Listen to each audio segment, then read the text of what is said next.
జై శ్రీమన్నారాయణ. శుభం పోయారు. చాలామంది వ్యాపారాల్లో నష్టాలు చేకూరుతున్నాయని బాధపడుతుంటారు. వ్యాపార కారకుడైనటువంటి బుధుడు వ్యాపార కారకుడు. నవగ్రహాల్లో కారకత్వాలు ఉంటాయి. రవి ఆత్మకారకుడు, తనువు కారకుడు. మన శరీరం చక్కగా ఉండాలంటే ముందుగా సూర్యుడి అనుగ్రహం ఉండాలి. అందుకే సూర్య నమస్కారాలతో పాటు చిన్న వయసులో పిల్లలకి ఉన్న స్కూళ్ళల్లో కూడా 4:30 ఆ టైంలో ఆటల పీరియడ్ పెట్టి సూర్యుడి కిరణాల మీద పడేటట్టు చేసేవాడు.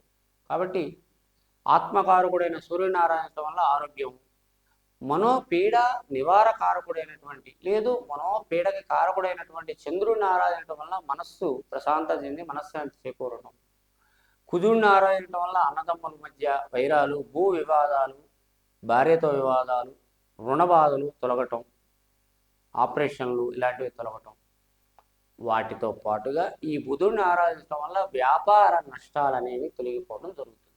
కాబట్టి ప్రతి ఒక్కళ్ళు కూడా వ్యాపార కారకుడైన బుధుడిని సక్రమంగా ఆరాధించి ఆయన్ని మరకతము అంటారు. ఒక పచ్చని ధరించటం వల్ల వ్యాపారంలో చక్కగా ఉత్తీర్ణత అనేది కలుగుతుంది.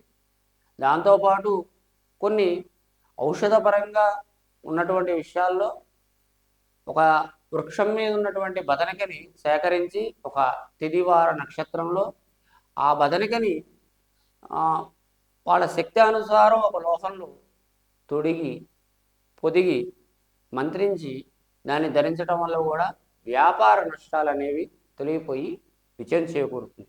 అలాగే బుధవారం నాడు ఆవుకి ఖచ్చితంగా పొట్టుతో ఉన్నటువంటి క్లీన్ చేసి ఎటువంటి మురికి లేనివి రాళ్ళు రప్పలు పుల్లలు లేనటువంటి ఆ పచ్చ పెసల్ని, ఆకుపచ్చ రంగులో ఉన్న పెసల్ని నానబెట్టి మంగళవారం రాత్రే అవి ఉబ్బిన తర్వాత వాటిని కడిగి భక్తి శ్రద్ధలతో తీసుకెళ్ళి ఆవుకి తినిపించినట్లయితే వ్యాపారంలో ఉత్తీర్ణత వచ్చి వాడికి వ్యాపార లాభాలు చేకూరుతాయి. శుభం పోయారు. జై శ్రీమన్నారాయణ.